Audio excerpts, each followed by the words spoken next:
Okay, Assalamualaikum. Kami terus kepada tajuk iaitu saya terus kepada tajuk iaitu meningkatkan penguasaan murid tahun 5 dalam topik sistem peredaran darah manusia dengan menggunakan permainan kad akronim. Okey. Okey, kitaran yang pertama adalah pemerhatian, iaitu pengkaji menggunakan senarai semak iaitu pemerhatian berstruktur dan menggunakan nota catatan ataupun lapangan iaitu pemerhatian tidak berstruktur. Data yang diperolehi daripada senarai semak dianalisis menggunakan kekerapan dan peratusan, iaitu 12 daripada 23 orang murid 5A belum mencapai tahap penguasaan maksima iaitu tahap penguasaan 3 dalam tema sains hayat. Seterusnya, murid kurang menguasai fungsi bahagian utama yang terlibat dalam sistem peredaran darah manusia.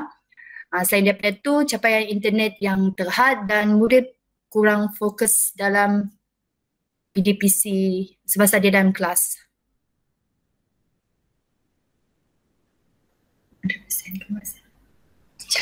Okey. Seterusnya adalah refleksi iaitu sumber bahan PDPC yang terhad. Selain daripada itu, murid tidak faham dan ingat tentang fungsi setiap bahagian utama yang terlibat dalam sistem peredaran darah manusia. Okey, seterusnya iaitu memberi kekangan kepada murid untuk mencari maklumat tambahan berkaitan dengan topik yang diajar. Seringkali mengantuk semasa di dalam kelas, terutamanya murid asrama. Okey, seterusnya iaitu kitaran merancang, iaitu memperkenalkan kaedah untuk menghafal fungsi sistem peredaran darah manusia dengan iaitu membaca nota yang dibekalkan dengan menggunakan nota akronim. Yang kedua, mengingat fakta dan seterusnya iaitu menghafal semua fakta. Next. Okey. Tindakan seterusnya adalah melaksana tindakan iaitu sebelum kaedah PDP ini boleh diaplikasikan dengan lebih berkesan iaitu guru perlu melaksanakan pembelajaran bilik darjah yang menyongsang dengan meminta murid membaca topik ini dan mendapat maklumat berkaitan dengan topik, iaitu murid juga boleh merujuk nota yang diberikan semasa di dalam kelas. Okey, seterusnya iaitu langkah yang pertama, ini adalah langkah dia, iaitu sebelum memulakan PDP menggunakan permainan kad akronim, iaitu guru memberi taklimat ringkas kaedah penggunaan kad dan syarat-syarat permainan dan membuat pembahagian kumpulan. Iaitu langkah yang kedua, permainan ini memerlukan sekurang-kurangnya 5 orang pemain dan seorang pengadil yang dilantik dalam kalangan murid, iaitu murid yang dikira menguasai lah, yang dijadikan sebagai pengadil. Seterusnya iaitu pengadil bertindak mengawal peraturan permainan daripada awal sehinggalah tamat dan betul-betul mencatat markah untuk setiap pemain. Okey, seterusnya langkah yang ketiga, kad imbas 4 warna yang dikeluarkan oleh pengadil dan dibahagikan sama rata kepada semua pemain dengan muka belakang iaitu maksud akronim perkataan di belakang kad tersebut. Disembunyikan daripada pandangan semua pemain, hanya satu kad sahaja dibekalkan kepada pemain.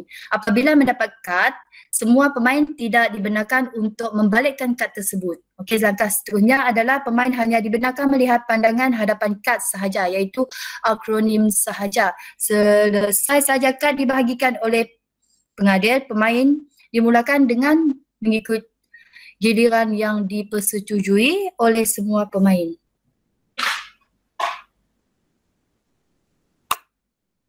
Okey, langkah seterusnya adalah langkah yang kelima, iaitu pemain yang mendapat giliran pertama perlu membaca kandungan hadapan kad tersebut, iaitu digalakkan menyalin kandungan kad untuk hasil yang lebih berkesan. Jika jawapan betul, pemain boleh melekatkan di papan tulis. Jika jawapan salah, soalan tersebut akan diagihkan oleh pengadil ke murid yang seterusnya.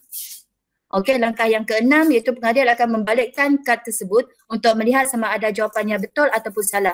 Jika betul, pemain akan mendapat 1 markah dan jika salah, kad tersebut akan ditahan oleh pengadil sebagai hukuman atau dendaan. Okey, jika soalan pertama betul, jawapannya, soalan kedua akan menyusul. Jika soalan yang pertama salah, peluang untuk pemain yang setakat itu sahaja. Okey, seterusnya langkah yang ketujuh iaitu proses yang sama diteruskan oleh pemain kedua, ketiga dan keempat sehingga permainan tamat. Pemain yang mengumpul markah tertinggi dianggap sebagai pemenang. Okey, kitaran seterusnya adalah pemerhatian. Membuat pemerhatian, murid dapat menjelaskan akronim yang terdapat dalam soalan dengan tepat daripada permainan tersebut. Murid dapat menjelaskan fungsi sistem peredaran darah dengan betul dan tepat. Lebih ramai murid berminat untuk bermain permainan kad akronim dalam kelas. Okey, refleksi. Sewaktu proses pembelajaran berlangsung, guru memerhatikan pelajar sangat seronok walaupun ada murid yang menjadi penonton ketika rakan-rakannya sedang bermain. Mereka memberi tumpuan yang sepenuhnya dan menunjukkan minat terhadap pembelajaran. Okey, dapatan perbandingan ujian pra dengan ujian pasca, saya mendapati terdapat perbezaan markah yang amat ketara antara kedua-dua keputusan tersebut. Keputusan ujian pra yang menunjukkan murid mendapat markah kosong sebelumnya, iaitu sebelumnya mendapat kosong, dan terdapat peningkatan selepas menggunakan permainan ni, iaitu okey, itu saja. Langsung setor. Okey. Masuk skor. Biar masa. Okey, rasanya laju betul pembentangan daripada Cikgu Aliza, Cikgu Sim. Baik, baru dah feedback sebenarnya. Okey. Saya kami. Terlebih dahulu saya ingin merakamkan syabas dan tahniah kepada Cikgu Sim, Cikgu Noelia, Zulaika, Sim Abdullah. Zulaika tu nama anak saya. Promote. Nama anak saya Alisha Zulaika. Okey. Tajuk. Kita tengok tajuk dulu. Meningkatkan penguasaan murid tahun 5 dalam topik sistem peredaran darah manusia dengan menggunakan permainan kad akronim. Kalau saya lah. Saya terus letak sana penggunaan kad akronim. Oh, penggunaan. Penggunaan kad akronim. Kad akronim ya kita boleh guna macam-macam untuk permainan ke apa kan nak. Kalau saya lah, saya akan guna, ni cadangan saya lah, mungkin cikgu boleh ubah suaranya kelak lah. Penggunaan kad akronim dalam meningkatkan prestasi murid tahun 5. Meningkatkan prestasi murid tahun 5 bagi topik sistem peredaran darah manusia. Terus penggunaan kad akronim. Boleh ah? Boleh. Ya terus kepada anak ya lah.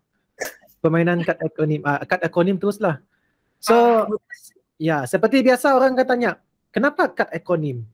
Ya antara soalan-soalan yang glamour, soalan-soalan netizen. Kenapa kad akronim? Kenapa tajuk peredaran darah?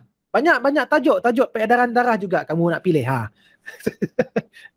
Sebab yang pertama, okey, untuk tajuk yang ni, untuk soalan yang pertama tadi kan, bahagian manusia adalah topik yang baru tahun ni kan. Lepas tu bahagian fungsi kebanyakannya, kalaulah budak tu budak yang okey, mungkin mereka dapat hafal, tetapi bagi budak yang pemulihan dan yang pertengahan, untuk fungsi bahagian tu memang akan ambil masa untuk menghafal. Mana ni soalan Denja? Kenapa pilih kad akronim? Ya. Supaya akronim tu sebenarnya untuk menghafal fungsi. Senang untuk dia mengingat fakta sains. Okey. Jadi kalau kad akronim tu tadi digunakan untuk mengingat, macam mana Cikgu Sim boleh confident kata inilah solutionnya, guna kad akronim, garanti boleh hafal? Tak, kad tu saya tambah. Selalu dia, kalau dalam sains, kebiasaannya kami untuk mengingat fakta menggunakan akronim yang sesuai. Ya, itu berdasarkan siapa? Teori siapa yang cakap macam tu? Bukan teori, memang ada kan. Mesti ada teori. Ya, sebab benda tu teori tau, cikgu. Cikgu Sim, sebab benda tu memang pernah pun dibuat orang sebelum ini. Jadi cikgu Sim kena carilah bahan-bahan yang berkaitan dengan akronim, apa kaedah dia, apa penggunaan dia, apa fungsi dia, apa kelebihan dia dalam menggunakan akronim ni. Cikgu kena carilah kajian-kajian yang lepas yang ada kaitan dengan akronim ni. Sebab macam kata cikgu Sim kan, ini memang biasalah kita dengar. Kalau dah memang biasa dengar, maksudnya kajian-kajian lepas pun senang cari kan. Memang. Carilah. Okey. Cari. Langsung kami Zul. Masuk, buka lah kipas. Jangan buka tudung. Ya. Bukanlah.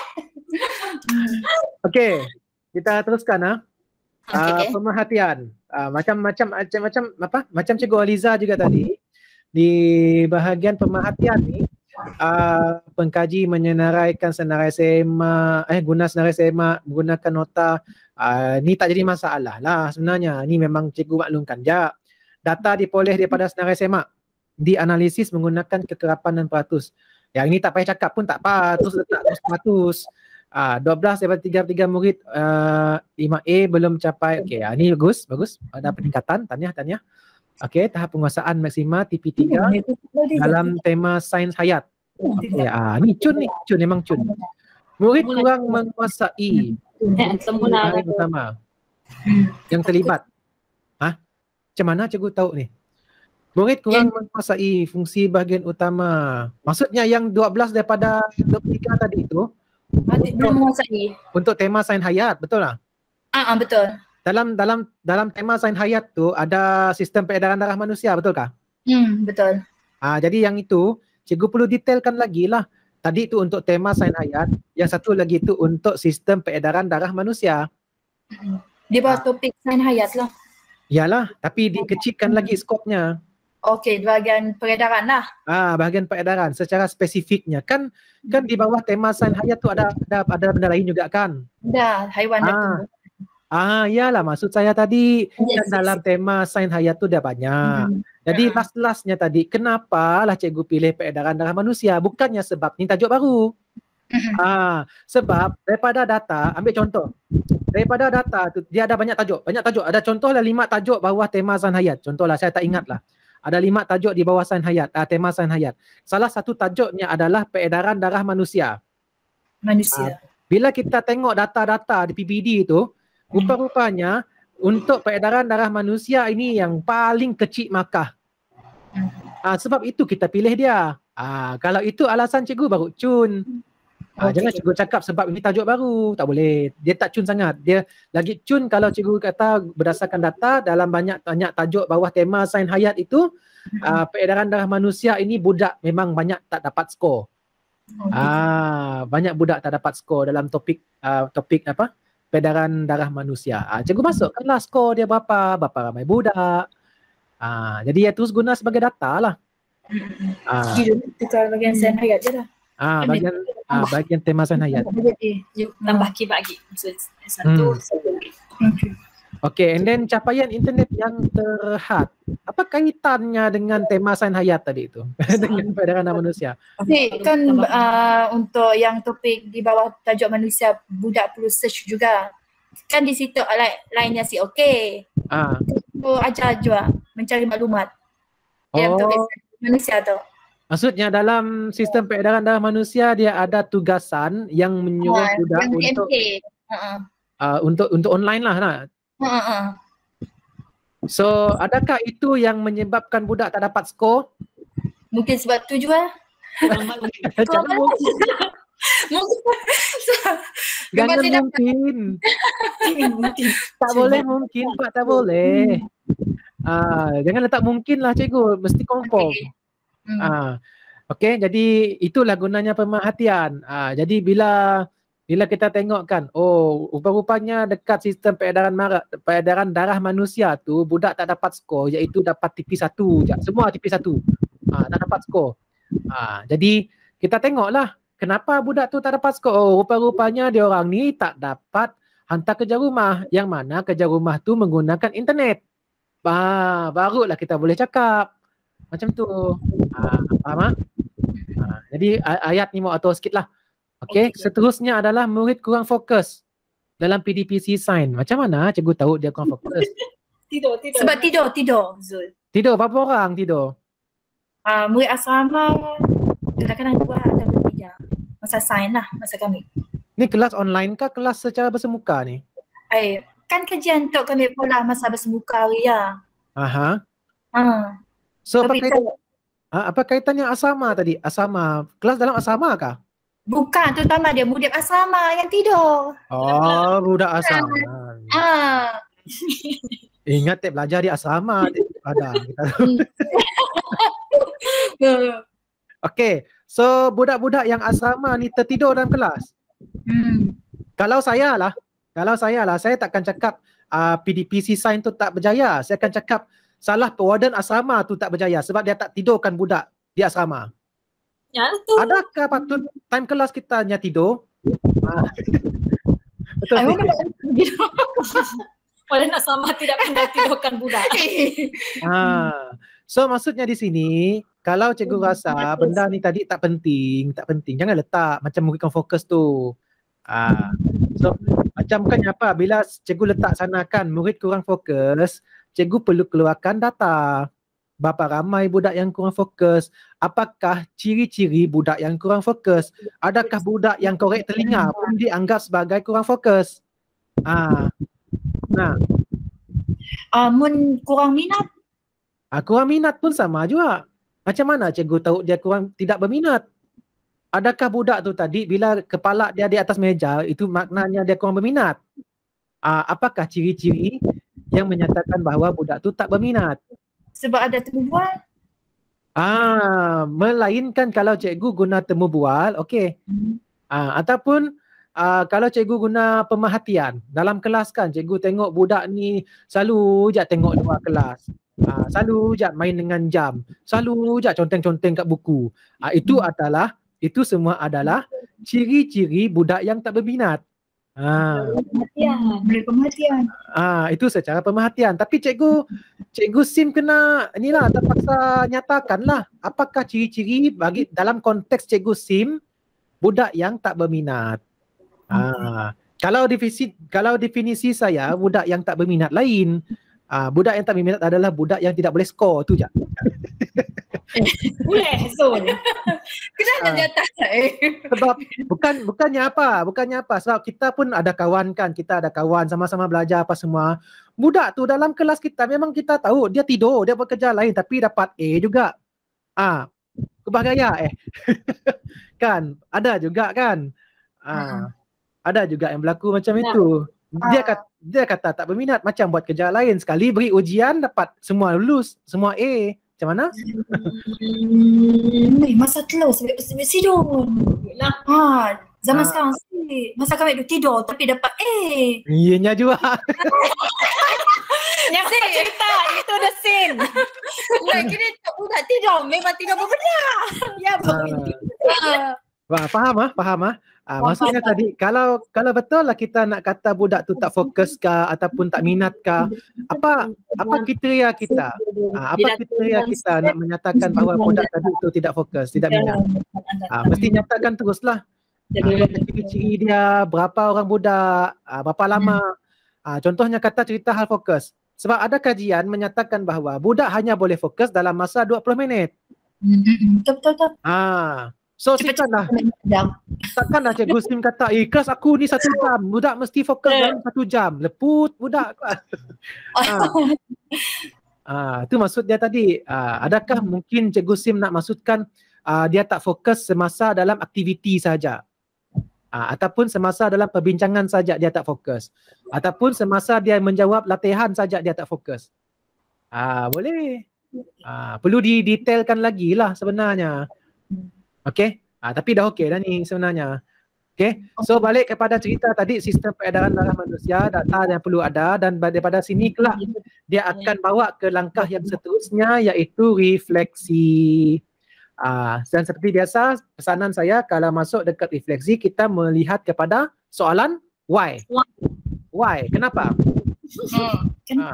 Kenapa budak lemah dalam sistem peredaran darah? Macam kata Cikgu Sim tadi, bila kita tengok dalam markah PBD, skor PBD, semuanya dapat TP1 je.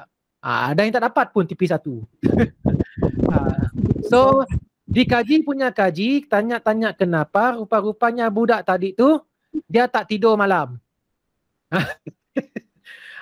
Biasanya untuk kenapa ni, saya selalu cadangkan kita guna template macam 5Y, Undang Ikan Ishikawa, ataupun SWOT analisis, semua-semua ya lah. Ataupun RCA, root cause analysis. Tapi kita tengoklah. Okey, kita tengok juga kesesuaian. Tak semuanya kita guna. Macam apa yang Cikgu Sim dah buat ni pun okey juga. Cuma lebih cantik lagi, lebih nampak profesional kalau dia dibuat secara guna 5Y, 5Y. 5Y, bangau-bangau. Okey, bangau-bangau. So macam contoh soalan tadi, kenapa budak tak dapat skor dalam tajuk darah manusia, peredaran darah manusia. Peredaran darah manusia sebab sumber bahan PDPC yang terhad. Kenapa sumber bahan PDPC terhad? Itu Cikgu Sim tu ketua panitia, dia tak order.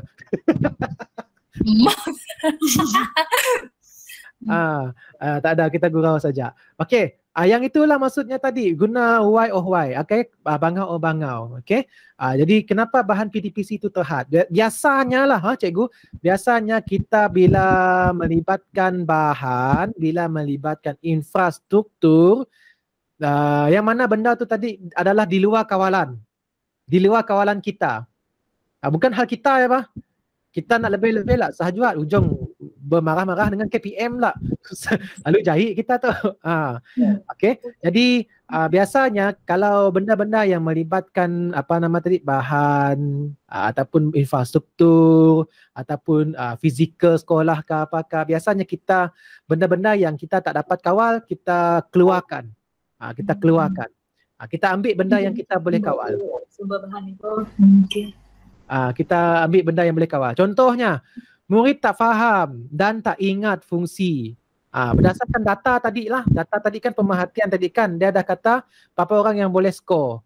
Dalam skor tadi tu, Cikgu Sim dah survey berapa ramai yang faham.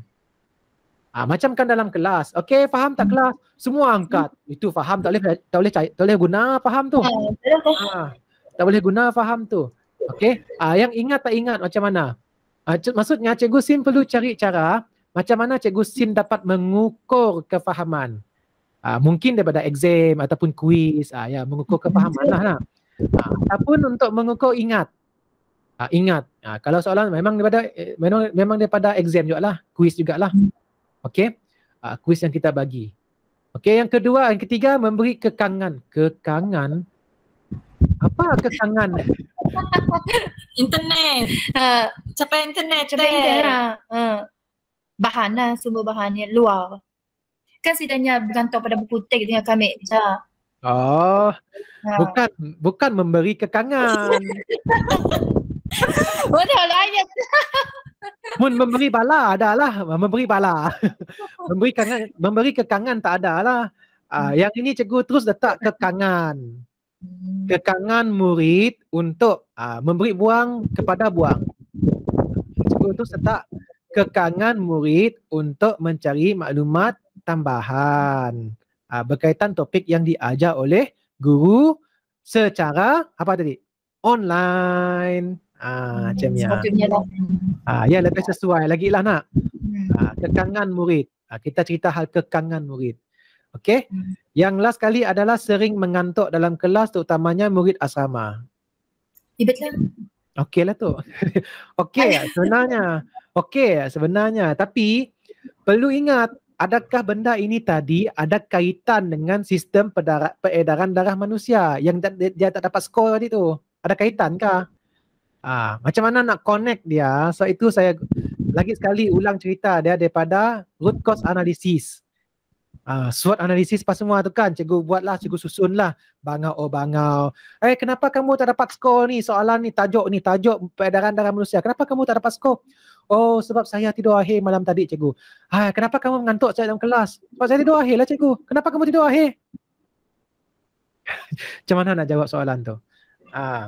Okay, so pastikan cikgu Sim fikirkanlah kemungkinan jawapan yang akan diterima dalam refleksi ini. Dalam refleksi. Dan daripada refleksi ini kelak akan menentukan di mana hala tuju kajian cikgu. Ambil contoh. Kalau dalam refleksi ini di punya siasat kita guna tulang ikan Ishikawa. Kan tulang ikan Ishikawa di depan dia kepala, di ekor dia tu ada faktor manusia, faktor persekitaran, apa semua tu kan. Jadi kita keluarkan data-data tu, poin-poin dia dah keluar, kita susun dalam 5Y. 5Y kan bangau. Dari sana barulah kita dapat kesan. Oh, rupa-rupanya saya ni hanya mengajar syok sendiri dalam kelas, tidak menerapkan macam mana cara untuk mengingat. Tidak menerapkan macam mana cara untuk mengingat. Saya hanya tahu cara ngajar aja. Saya ngajar budak cara mengingat. Maksudnya lepas ni saya perlu mengajarlah budak macam mana cara mengingat. Maka dengan itu saya merancang untuk membuat satu kaedah yang dipanggil kaedah apa tadi? Menggunakan kaedah kad ekonim. Menggunakan kad ekonim. Jadi saya menggunakan pelbagai kaedah. Tengok, yang ini pun sebenarnya fokus kita apa, Cikgu Sim? Sebenarnya bila saya tengok tu, sebenarnya fokus kita adalah untuk menghafal, meningkatkan hafalan mereka. Memori, meningkatkan memori. Memori mereka.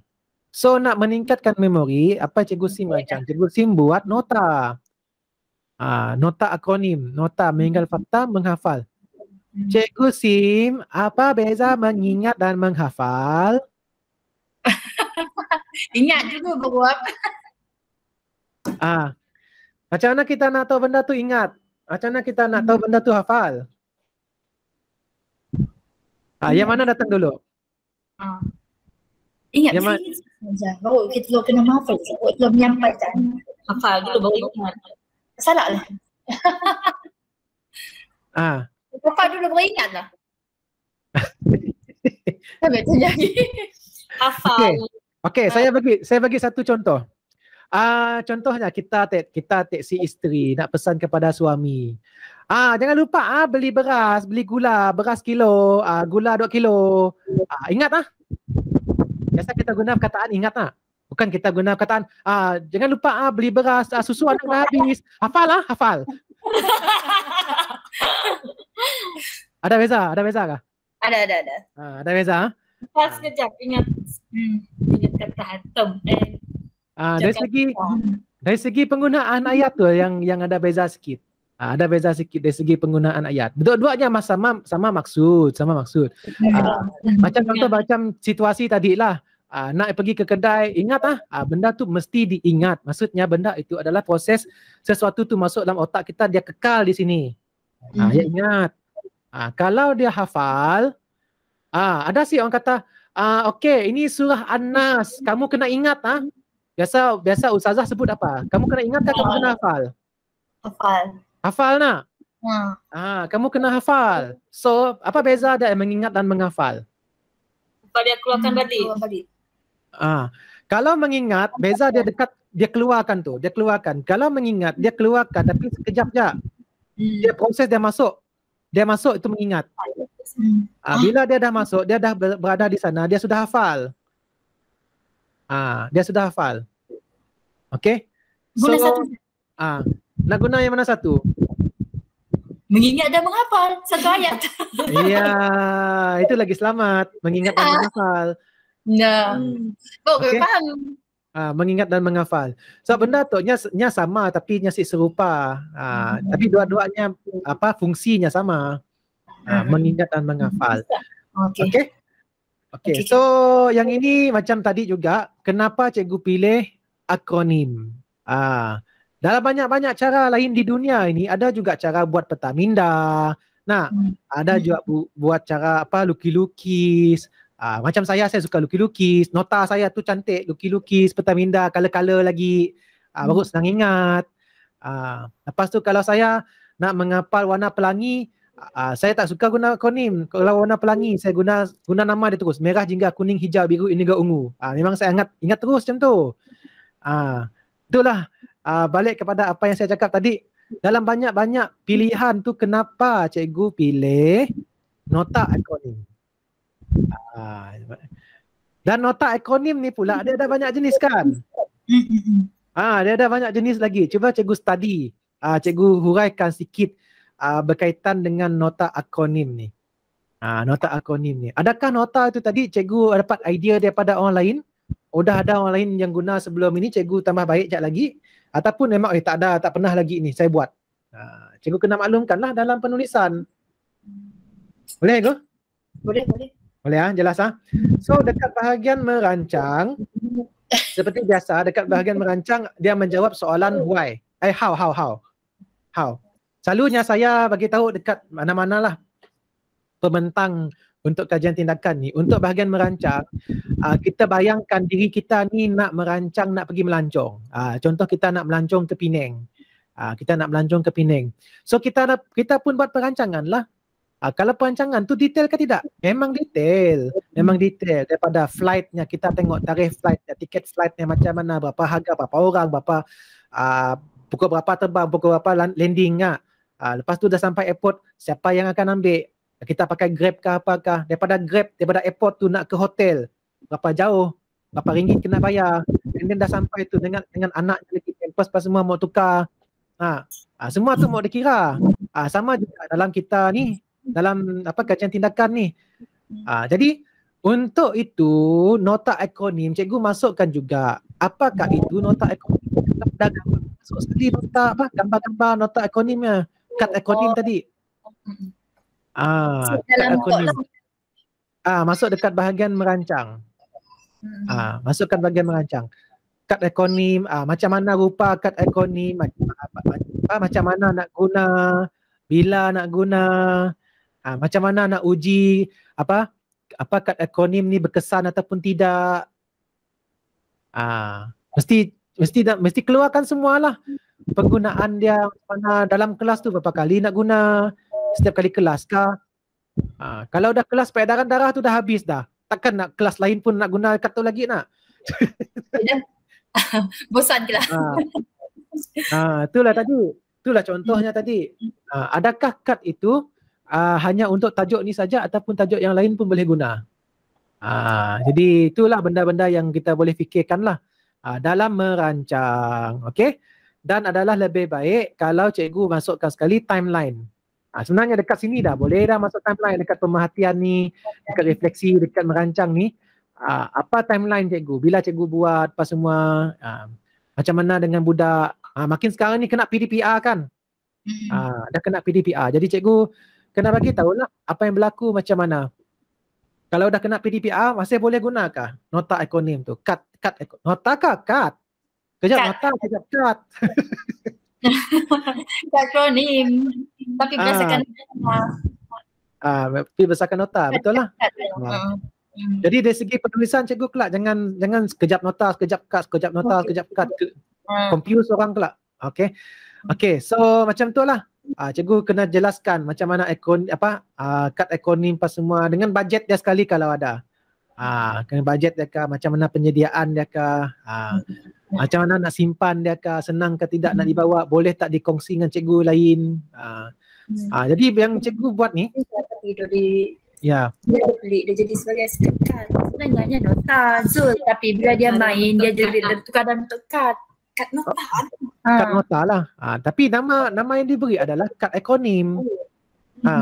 Kad akronim. Susah bila dimainkan. Nota macam sesuai mun dimainkan. Sebab ni dalam permainan sebenarnya. Okey, jadi kad akronim ini, kad akronim ni ABM ke BBM ke BBB? ABM. ABM alat bantu mengajar.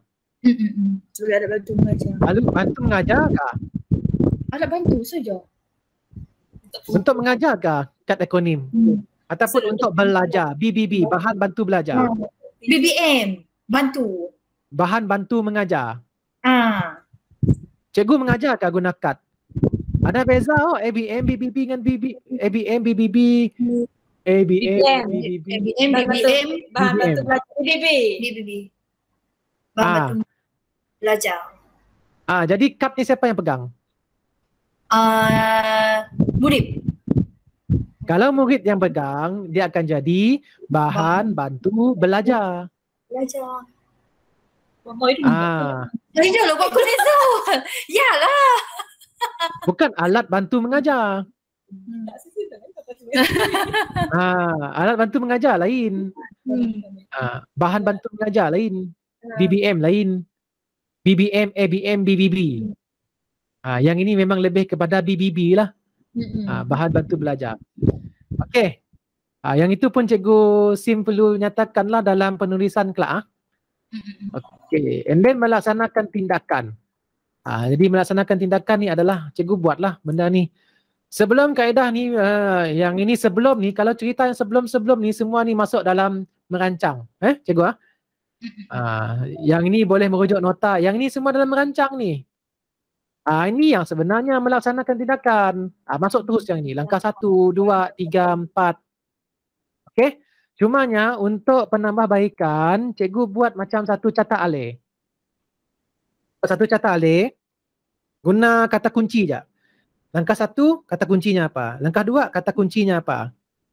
Jadi macam bila Cikgu Sim tuliskan, rajah di atas menunjukkan cara menggunakan kad akronim. Keluarlah gambar apa? Catat alih tadi. Lepas tu yang bawah tu Cikgu Sim ceritakanlah, ni copy paste balik semua ni.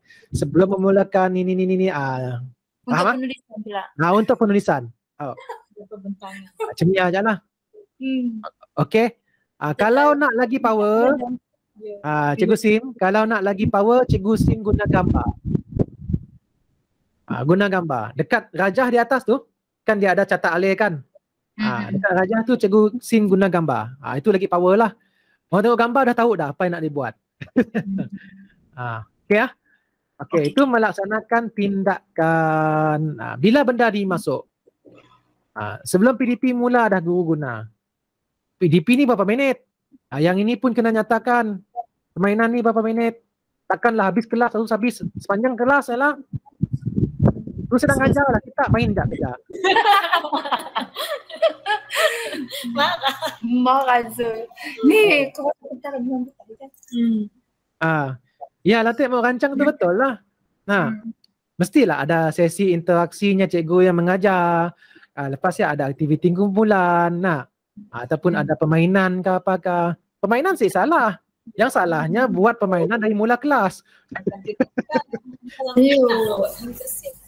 Zul nak gelam. Cara mengguna Zulhoi. Iyalah. Jadi ubah sikit lah ayatnya dekat langkah pertama. Langkah pertama ubah sikit ayatnya. Jangan letak sebelum memulakan PDP. Letaklah sebelum menggunakan kad permainan akronim. Cemia. Cemia boleh. Jangan sebelum mula PDP. Okey ya. Alright. Yang lain proses diteruskan untuk pemain kedua, ketiga sehingga permainan tamat. Macam mana nak tahu permainan tamat? Bila dah lengkap semua. Bila dah lengkap semua? Berapa orang pemain? 4, seorang pengadil. Bukan kelas tadi ada 33 orang kah? Iyalah, satu set sebenarnya. Tapi coy, lelaki walaupun dia sebagai penonton. Nak tidak semua. Ambil masa. Kumpulan. Jadi yang ini pun Cikgu Sim Cikgu Sim perlu jelaskan betul-betul. Okey. Jelaskan betul-betul macam mana nak guna, macam mana dalam kelas, macam mana yang lain, dan timbullah soalan-soalan yang lain seperti kawalan kelas macam mana. Siapa yang akan jadi pengawas, siapa yang akan jadi pengadil ada kan? Akan jadi pengadil. Siapa yang ambil markah? Ada ambil markah kah? Pengadil ambil markah kah? Pengadil lah. Pengadil markah. Dia punya template untuk letak markah ada tidak? Ada. Di hadapan kelas. Di depan kelas. Jadi Jadi yang itu pun cikgu kena letak gambar juga. Maksudnya Cikgu Sim punya permainan ni dia ada satu sistem tau, satu set lengkap dengan yang scoreboard di depan papan scoreboard dengan kad-kad. Kalau ada 5 kumpulan, ada 5 kad, macam ya lah tadi. 5 set kad. Macam tu lah. Okey, lepas tu perlu ada timer juga kan? Ada timer kah? Ada. Ada timer. Maksudnya cikgu perlu guna jam jugalah. Letak alarm. Bagi tahulah dalam ni. Dalam langkah-langkah ni. Okey. Bagi tahulah dalam langkah-langkah ni. Alright. And then agihan kumpulannya macam mana? Ada tak dinyatakan? Secara awak kah macam mana? Dalam bias ada. Perlu dinyatakan juga. Adakah kita sebelum mula tu kita asing bahagi lo tubuh budak? 1, 2, 3, 4. 1, 2, 3, 4. 1, 2, 3, 4. Jadi perlu didetailkan lagi lah Cikgu Sim. Bahagian ni. Jangan beri ni. Memberi taklimat ringkas. Siapa pun boleh buat taklimat ringkas. Cikgu pernah jelaskan lagi lah apakah taklimat tu. Macam contoh soalan-soalan saya tanya tadi itulah berapa minit. Macam mana agihan kumpulan. Macam mana kedudukan kumpulan itu. Apakah pantang larang dalam permainan ini. Nah. Banyak lah. Okay. Jadi semua tu mau dikeluarkan lah dalam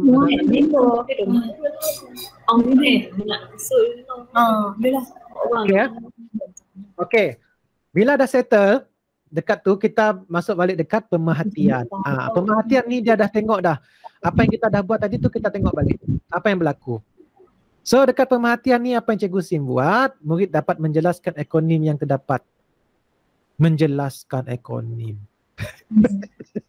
Lah pakai pandang. Zulai. Menjelaskan kah? Cikgu, saya nak tanya cikgu, apa tujuan kita buat kajian ni tadi? Bermula tadi. Apa objektif kita? Mengingat. Mengingat. Patutnya apa?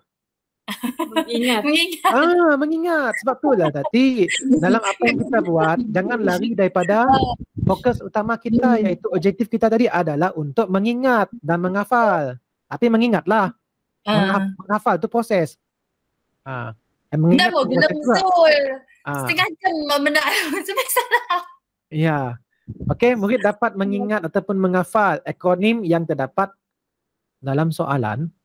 Ada soalan, saya sih dapat bayangan lah macam ni rupa kad tu. Ada contoh kad kah? Tunjuk lo. Ada di belakang tu, belakang ni. Mana? Ada, side belakang. Lampiran. Oh, ada lampiran tu hal. Mau lampiran tu dia Zul. Aduh. Lemak kau. Ingatkan sampai sini saja. Terima kasih. Kedua lah kau heran munin. Okey.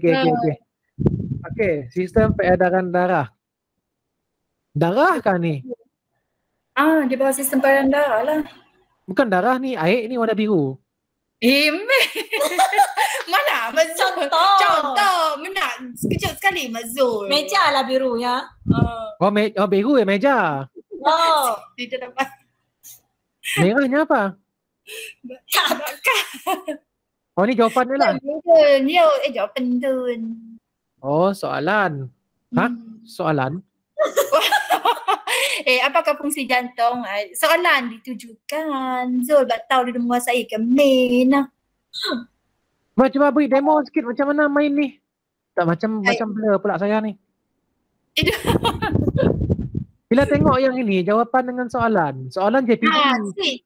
Ini bukan soalan, ini akronim ni JPD ni, akronim nak. Akronimnya di depan Zul, jawapannya di belakang. Ya, guna pengadil. Budak yang bermain dia asyik boleh langgar jawapan di belakang. Pastikan setidaknya kat atas meja aja. Munya siap dapatlah setidaknya lihat. Kejap. Jadi ini soalan dia. Ini jawapan dia. Untuk jawapannya.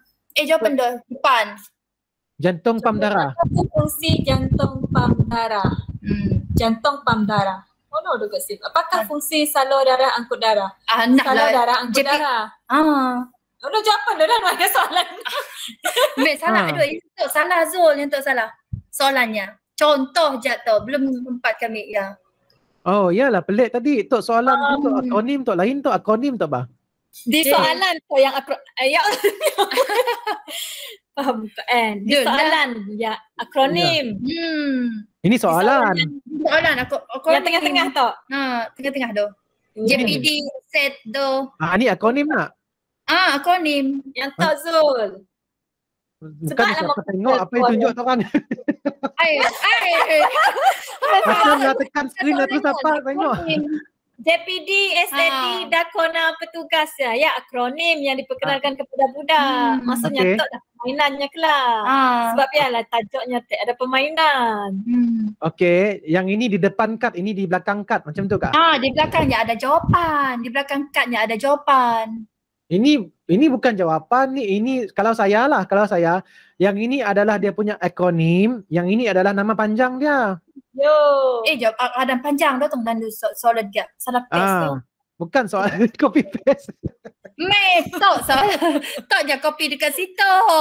Sepatutnya soalannya adalah apakah fungsi jantung? Ya Cak, soalannya. Apakah fungsi jantung? Tapi yang terpaste sekali dengan jawapan. Faham sih? Sekali dengan jawapan. Sekali dengan jawapan yang tok, paste dekat soalan tu.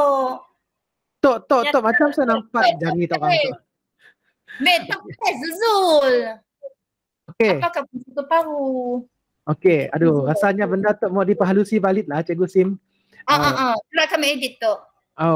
Sebab saya sih dapat bayangan tu macam ni rupa tu berlaku. Jadi dekat ni, yang ini soalan ni, apakah fungsi jantung pam darah? Yang ni depan kad. Soalan yang ditujukan. Bukan. Di depan kad, yang ni di belakang kadnya X kejap. Itu jawapan dia, jawapan murid. Jawapan murid dia dituliskah? Ada juga dinyatakan. Mun kami ada nyatakan, mun kami ada tulis lah. Jadi benda tu yang jawapan ni, yang ini atas kad kah? Bukan. Tu atas kad. Yang mana? Yang depan ni. Depan. Jantung pam darah, depan kad. JPD belakang kad. Jadi soalan satu adalah soalan akronim. Betul? Ya. Betul soalan kedua. Kalau betul ke soalan dua, kalau salah. Okey. Kalau betul sampai 3 soalan je lah. Lagi dia belakang lagi. Sepatutnya 4. Habis atau? Lagi betul. Habis. Salah dulu. Sepatutnya 4 soalan. Sebabnya ada 4 fungsi. Habis dah. Sampai aja. 4 sepatutnya. Mungkin 4 lah. Setok dia mendatang apa boleh cek lagi. Dia penat dia. Habis dah. Sampai aja. Faham betul. Okey, siapa? Jadi untuk apa? Untuk bahagian cikgu ni kelak, Cikgu Sim. Kejap. Ni tadi, sampai ni kita tik. Bahagian tu tadi Kak, melaksanakan tindakan ni tadi. Jadi mungkin Cikgu Sim boleh tambahkan nyapun kad ya. Kad yang dah siap, dipegang dekat tangan, dimainkan dekat budak. Ambil gambar. And then mun dapat, kalau lagi elok Cikgu ambil video permainan. Mun saya ada biak. Mun saya dah biak. Yalah sikit ya tadi. Mun saya dah biak. Masalah cari cara lain. Cikgu lah. Ahli kumpulan. Guna cikgu lah. Cikgu dengan cikgu. Berlakon untuk cara penggunaan. Demo lah dengan cikgu. Bagi tahulah dalam pembentangan ni kelak. Ini adalah demo penggunaan kad dengan cikgu-cikgu. Masa ayalah. Tapi sekarang ni dah kena PKP nak. Jadi orang akan bertanya juga. Macam mana kalau time PKP ni, COVID ni macam mana? Masih boleh guna kad ni? Apa jawapannya Cikgu Sim? Jarak 1 meter. Di meja kan ada jarak 1 meter. Boleh guna? Ya kan, tapi kan sekarang PDPR. Tak boleh budak. Kurang daripada 5 orang. 5 orang kan? Berkumpul 5 orang kan? Boleh kan? Dalam satu kelas? Asyik, mun contoh. Mun contoh kami nak rekod kelas, 5 orang kan dapat. Mun dalam kelas kan kini tu PDPR. PDPR. Asyik diguna lah. Saya benarkan. Jadi antara soalan-soalan orangnya kelak, dia akan tanya, kalau dah PDPR ni macam mana? Guna akronim je lah. Kad si perlu. Guna akronimnya masih boleh guna. Okey, jadi Cikgu Sim perlu wujudkan satu sistem yang lain lah untuk situasi PDPR. Kan ambil contoh kan buat pemerhatian. Dekat pemerhatian ni Cikgu Sim perhati balik apa yang berlaku. Menjadi ke tak menjadi, guna kad tadi tu. Kalau just cerita je, jadi tak jadi, apa yang berlaku, macam mana penglibatan, budak suka ke tak suka, macam tu je. Macam tu je. Lepas ya ada bahagian refleksi. Bahagian refleksi biasanya kita letak tiga bahagian lah untuk refleksi ni. Yang pertama adalah kekuatan, kelemahan, lepas ya cadangan penambahbaikan. Cadangan penambahbaikan. So macam tu kekuatannya, macam pelajar sangat seronok apa semua. Tapi kena ingatlah bezanya refleksi dengan pemerhatian. Dekat pemerhatian ada data. Dekat pemerhatian ada data. Dekat refleksi kita guna balik data tu untuk kita kata orang buat refleksi lah. Untuk kita buat refleksi. Macam mana, seronok ke apakah. Okey, lepas tu kita masukkan juga ya ujian pra dengan pasca ni dalam tu cikgu. Dalam pemerhatian. Pra dengan pasca. Okey, mungkin cikgu boleh kata dalam refleksi ni telah menunjukkan peningkatan secara general saja dalam refleksi. Kekuatannya lah. Pasti kelemahannya apa? Kelemahannya bila dah kena COVID tu kita paksa guna PDPR. Jadi saya dapat nak guna kad. Kita guna akronimnya sahaja. Jadi saya terpaksa mengubah suai lah. Yang ketiga adalah cadangan penambahbaikan. Penambahbaikan. Okey, so berbeza dengan prestasi menunjukkan peningkatan. Peningkatan itu betul lah. Ya kekuatannya lah dalam refleksi. Cemia aja lagi. Okey ke? Okey. Right. So pasal cadangan penambahbaikan tadi mungkin cikgu boleh cakap lah menggunakan akronim yang lebih lebih relevan, lebih sesuai dengan situasi COVID tu PDPR, ataupun cara lain cikgu boleh suruh budak tu tapau lah. Tapau bawa balik rumah PDPR sekolah SK Kuala Matu macam mana? Online ke offline PDPR? Jenis tu untuk minggu tu online. Sebab ada case. Online. Nya bukan Tegal case-nya online. Si Moniwah mak bapak datang sekolah. Okey. Mungkin lain cerita lah. Jadi PDPR online dengan offline. Kalau PDPR online maksudnya budak-budak terpaksa masuk dalam online. Jadi macam kad tu macam mana? Mungkin boleh buat secara dalam Google Meet ke apakah. Tapi main dengan kad lah. Kalau offline, PDPR online, offline, jadi kan budak datang, mak bapak datang sekolah ambil barang kan kerja rumah. Kalau offline tu budak-budak tu dia bawa balik apa? Bawa balik kad. Dia bawa balik kad. Jadi hakim tu bapak dia jadi hakim. Bapak dia lah. Mak bapak dia lah jadi hakim. Okay. So ya. Sayang kita sini gambar tu. Si tahu ada di ujung. Biasa orang letak terima kasih lah sekali. Padahal terima kasih ada 2 kali. Terima kasih. Mek, yang kan ni benda dia bilik saya dia pun salah tak sebenarnya. Dia boleh menyimak je. Okey ya. Alright. So rasanya ayah ajak lah daripada kita. Ada soalan lain kah Cikgu Sim, Cikgu Liza? Video untuk penulisan kelak, maksudnya kita akan share format dulu ke macam ni? Udah kami share format ya. Udah kami share format. Udah saya share format ya lama udah. Bulan 4 hari ya. Yang hari ya kah? Yang kajian tindakan mula ya. Kan ada kolokvium. Cuba kita cek dalam YouTube ya. Cek dalam YouTube ya. Ada tulis saya untuk kolokvium TS25 ya. Penulisan, format penulisan kolokvium TS25. Ni dia bentuk lah.